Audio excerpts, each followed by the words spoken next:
यावर्षी भंडारा पोलीस गुन्हेगारांच्या कर्दनकाळ ठरलेला असून मागच्या वर्षीच्या तुलनेत भंडारा पोलिसांनी गुन्हेगारावर चांगलाच वचक बसविला दिसत आहे।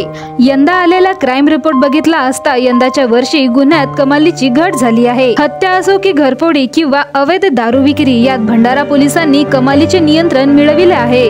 दरम्यान गुन्ह्याची सिद्धी करून अनेक आरोपींना तुरुंगाची हवा सुद्धा खावी लागली आहे। भंडारा पोलिसांची ही कामगिरी बघता पोलीस अधीक्षक लोहित मतानी यांची भंडाराकडून पाठ थोपविली जात आहे। 2023 मध्ये जे आता 2023चा अंत होत आहे तर यामध्ये जे मेजर क्राईमचं मी तुम्हाला सांगतो। सर्वप्रथम जे मर्डर आहे, मर्डरचे 2023 मध्ये 25 गुन्हे आतापर्यंत नोंद झालेले आहे। 2022 मध्ये 34 होते, ते 34तून 9 कम झालेला आहे मर्डर। यामध्ये जे 2019 ते 2023 मध्ये ते सर्वात कमी आहे मर्डरचे गुन्हे। त्याचप्रमाणे जे कमी झालेले गुन्हे आहेत ते फॅटल ॲक्सिडेंटचे आहे। 2022च्या एंडपर्यंत एकूण 182 फॅटल ॲक्सिडेंट्स होते ज्यामध्ये लोकांची मृत्यू झालेली होती आणि 2023चे एंडपर्यंत 143 ज्यामध्ये 40नी कमी झालेले आहे। यामध्ये जे सर्वात मोठा रोल होता ते ड्रंक अँड ड्रायव्हिंगचा होता। 2022 मध्ये 102 गुन्हे नोंद होते ड्रंक अँड ड्रायव्हिंगचे आणि 2023 मध्ये 786 गुन्हे ड्रंक अँड ड्रायव्हिंगचे केलेले आहे, कारवाई केलेली आहे। ज्याप्रमाणे घरफोडीचा आहे, घरफोडी 2022 मध्ये 108 झालेली होती। त्यामध्ये जे डिटेक्शन रेट होता ते 33% होता। आता घरफोडी 107 त्याप्रमाणे ते जवळपास तेच झालेली आहे, पण डिटेक्शन रेट इस बार आमचा 50% आहे, तर ते वाढलेलं आहे आम्ही।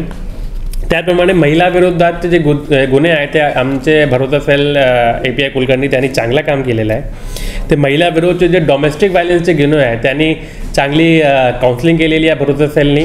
त्यांना नवीन अधिकारी दिले होते, यंग अधिकारी दिले होते। त्याचप्रमाणे जे डोमेस्टिक व्हायलन्सचे केसेस आहेत ते 283 2022 मध्ये झाले होते। याच वर्षी 170 झालेले आहे, 113 कमी झालेले आहे, कारण त्यांनी चांगली काउन्सिलिंग केलेली आहे, लोकांना त्यांना समज दिलेली आहे आणि त्यांनी कमी केलेलं आहे। त्याचप्रमाणे जे अवैध दारूचे केसेस आहे ते मागच्या वर्षी 1431 होते, यावर्षी 1653 नोंद आहे। पण मागच्या वर्षी जे मुद्देमाल जप्त केला होता ते 96 लाखचा होता, यावर्षी 1,27,00,000चा मुद्देमाल दारूचा जप्त केलेला आहे। त्याचप्रमाणे अवैध गॅम्बलिंग ते मागच्या वर्षी 300 केसेस होते, यावर्षी 416 केसेस आहे। मागच्या वर्षी जे गॅम्बलिंगचा मुद्देमाल 18 लाखचा जप्त केला होता, यावर्षी 36 लाखचा मुद्देमाल जप्त केलेला आहे। त्याचप्रमाणे मागच्या वर्षी NDPSचे 15 केसेस होते, यावर्षी 31 केसेस नोंद झालेले आहे NDPSचे, लोकांवर कारवाई केलेली आहे। आणि त्याचप्रमाणे यावर्षी 33 लोकांना आम्ही तडीपार केलेला आहे आणि MPDA मध्ये आम्ही 5 लोकांना आम्ही त्यांना MPDA मध्ये डिटेन केलेला आहे। याच्या व्यतिरिक्त जे आमचा कन्व्हिक्शन रेट आहे जे महत्त्वपूर्ण गुन्हेचा सिरियस क्राईमचा जे सेशन्स कमिट क्राईम आहे त्यामध्ये मागच्या वर्षी जे कन्व्हिक्शन रेट होता ते 18% होता, 18%। यावर्षी 33% आहे, ते आम्ही वाढलेला है। त्याचप्रमाणे जे मागचे 5 वर्षामध्ये जे सर्वात जास्ती कन्विक्शन रेट है। भंडारा गोंदिया जिला वासियों के लिए खुशखबर है।